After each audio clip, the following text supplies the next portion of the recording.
किसी भी युद्ध को जीतने के लिए महान ज्ञान के साथ साथ अस्त्रों की भी आवश्यकता होती है और उन्हीं अस्त्रों में से एक है धनुष। आज हम आपको कुछ ऐसे धनुर्धरों के बारे में बताएंगे जिनमें देव, उनके अवतार और कई ऐसे योद्धा शामिल है जो महाभारत के बेहतरीन धनुर्धर कहलाते हैं। पहले नंबर पर है भीष्म पितामह। सदा ब्रह्मचार्य और शादी न करने की भीष्म प्रतिज्ञा लेकर उन्हें इच्छा मृत्यु का वरदान प्राप्त हुआ। गंगा के पुत्र भीष्म ने खुद परशुराम जी से विद्या ग्रहण करी और ऐसे ऐसे शस्त्रों का ज्ञान ग्रहण किया जिसने उन्हें अजय बना दिया। वो हर अस्त्र चलाने में माहिर थे और साथ ही वो बड़े बड़े धनुर्धर भी थे। वो हर अस्त्र को चलाने में माहिर थे और साथ ही एक बहुत बड़े धनुर्धर भी थे। केवल अपने धनुष की प्रत्यंचा की ध्वनि से ही वो विपक्षी सेना का संहार कर देते थे। उनके पास ब्रह्मास्त्र से लेकर नारायण और शिव जी का पशुपतास्त्र भी था, जिनमें से उन्होंने सिर्फ ब्रह्मास्त्र का उपयोग किया था, वो भी परशुराम जी पर। दरअसल कुरुक्षेत्र में ये लड़ाई भीष्म पितामह और परशुराम जी के बीच उस समय लड़ी गई थी जब कौरव और पांडव का जन्म भी नहीं हुआ था। खास बात ये है कि भीष्म परशुराम जी के ही शिष्य थे। ये कहानी तब की है जब भीष्म ने काशीराज की 3 पुत्रियों का जबरन हरण कर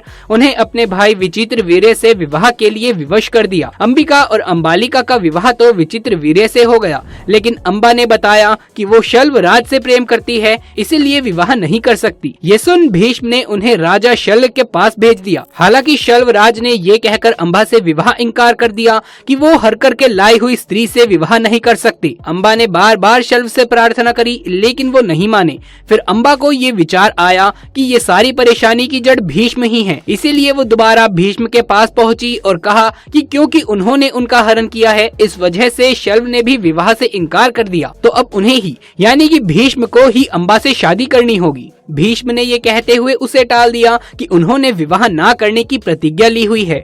इसके बाद अंबा रोते हुए परशुराम जी के पास गई और सारी बातें उन्हें बता दी। अंबा की बात सुनकर वो भीष्म से युद्ध करने के लिए तैयार हो गए। भीष्म और परशुराम जी के बीच 23 दिन तक ये भयंकर युद्ध हुआ। गुरु शिष्य के रिश्ते वाले दोनों महारथी इसके बाद कुरुक्षेत्र पहुंचे और भयंकर युद्ध शुरू हो गया। दोनों बलशाली थे। कभी परशुराम जी का पलड़ा भारी हो जाता तो कभी भीष्म का पलड़ा भारी हो जाता। इस युद्ध का कोई परिणाम नहीं निकल पा रहा था। दोनों के बीच में 23 दिन तक ये भयंकर संग्राम चलता रहा। जब दोनों योद्धाओं ने एक दूसरे पर ब्रह्मास्त्र तान लिए, तब नारद मुनि सहित भीष्म की माता गंगा और अन्य ऋषियों के समझाने पर ये युद्ध बंद हुआ। नहीं तो 2 ब्रह्मास्त्र के आपस में टकराने से पूरी धरती अस्त व्यस्त हो जाती। तो इससे पता चलता है कि भीष्म पितामह कितने बड़े धनुर्धारी थे। अब आगे बढ़ते हैं और बात करते हैं दूसरे बड़े धनुर्धर की, जो है अर्जुन। 5 पांडवों में से एक अर्जुन की धनुर्विद्या जग प्रसिद्ध है। गुरु द्रोण के श्रेष्ठ शिष्यों में से एक अर्जुन थे। द्रोण ने अर्जुन को धनुष सिखाते वक्त ये वचन दिया था कि तुमसे श्रेष्ठ इस संसार में कोई दूसरा धनुर्धर नहीं होगा। अर्जुन के धनुष की टंकार से पूरा कुरुक्षेत्र गूंज उठता था। रथ पर सवार कृष्ण और अर्जुन को देखने के लिए देवता भी स्वर्ग से नीचे उतर आए थे, लेकिन अर्जुन से भी श्रेष्ठ कोई था जिसे दुनिया अर्जुन से श्रेष्ठ मानती थी। वो कोई और नहीं बल्कि सूर्य पुत्र कर्ण था। वैसे तो महाभारत काल में सैकड़ों योद्धा हुए हैं, लेकिन दोस्तों कहते हैं कि युद्ध में कर्ण जैसा कोई धनुर्धर नहीं था। कवच और कुंडल नहीं उतरवाते तो कर्ण को मारना असंभव था। कर्ण के अर्जुन और एकलव्य से श्रेष्ठ धनुर्धर होने के प्रमाण ये हैं कि कर्ण के तीर की इतनी ताकत थी कि जब वो तीर चलाते थे और उनका तीर अर्जुन के रथ पर लग जाता था तो वो रथ पीछे कुछ दूरी तक खिसक जाता था। भगवान श्री कृष्ण अर्जुन से कहते थे कि जिस रथ पर मैं और हनुमान जी विराजमान हैं, उस रथ के एक तीर लग जाने से पीछे धकेल जाना। इस बात से ये पता चलता है कि कर्ण की धनुर्विद्या में कितना बल है। खुद भगवान श्री कृष्ण ने भी कई बार कर्ण की प्रशंसा की थी और उन्हें सर्वश्रेष्ठ कहा था।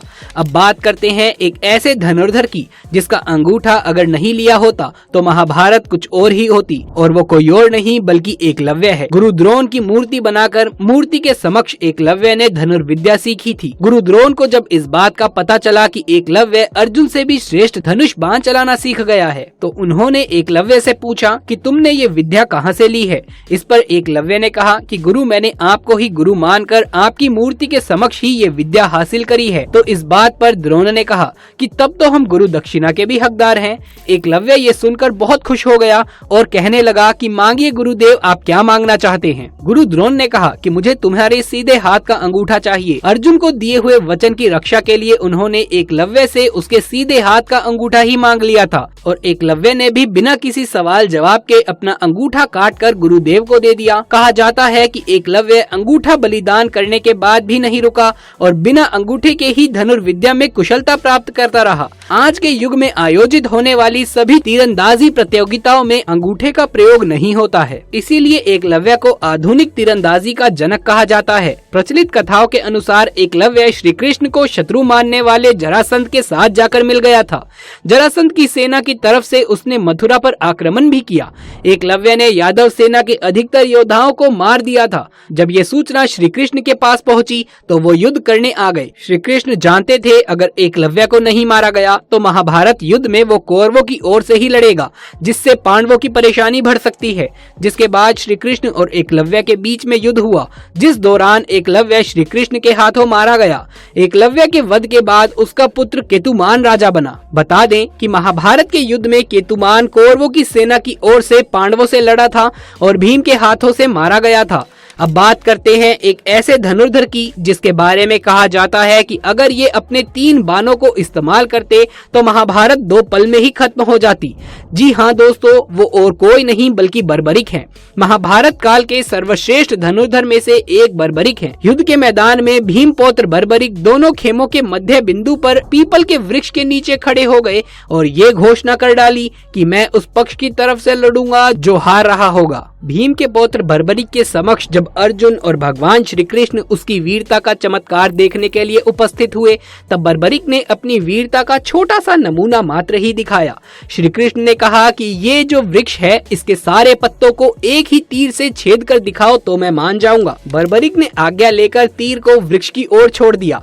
जब तीर एक एक कर सारे पत्तों को छेदता जा रहा था, उसी दौरान एक पत्ता टूटकर नीचे गिर पड़ा। श्री कृष्ण ने उस पत्ते पर यह सोचकर पैर रखकर उसे छुपा लिया कि ये छेद होने से बच जाएगा, लेकिन सभी पत्तों को छेदता हुआ वो तीर श्री कृष्ण के पैरों के पास आकर रुक गया। तब बर्बरिक ने कहा कि प्रभु, आपके पैर के नीचे एक पत्ता दबा हुआ है, कृपया पैर हटा लीजिए, क्योंकि मैंने तीर को सिर्फ पत्तों को छेदने की आज्ञा दी है, आपके पैर को छेदने की नहीं। उसके इस चमत्कार को देखकर भगवान श्री कृष्ण भी चिंतित हो गए।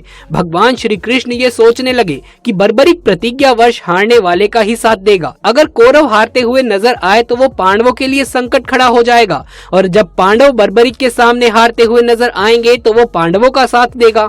इस तरीके से वो दोनों ओर की सेना को एक ही तीर से खत्म कर देगा। बदले में श्री कृष्ण ने उनसे उनका मस्तक ही मांग लिया। बर्बरिक ने भी अपना मस्तक खुशी खुशी दे दिया, जिससे प्रसन्न होकर भगवान श्री कृष्ण ने बर्बरिक को अपना नाम दिया श्याम। और आज भी दुनिया खाटू श्याम महाराज यानी कि बर्बरिक को हारे का सहारा खाटू श्याम हमारा के नाम से पुकारते हैं और उन्हें पूजते भी हैं। तो दोस्तों, ये थे महाभारत काल के सर्वश्रेष्ठ धनुर्धर। यदि ये वीडियो पसंद आया हो तो इसे एक लाइक करके अपने दोस्तों और रिश्तेदारों में ज्यादा से ज्यादा शेयर कर दे। कमेंट बॉक्स में जय श्री कृष्ण, जय खाटू श्याम लिखना बिल्कुल भी ना भूलें। आगे भी ऐसे वीडियोस लगातार देखते रहने के लिए चैनल को सब्सक्राइब करके पास वाले बेल आइकन को भी दबा लीजिए। जल्द मुलाकात होगी किसी अगली वीडियो में। तब तक के लिए आप सभी का धन्यवाद।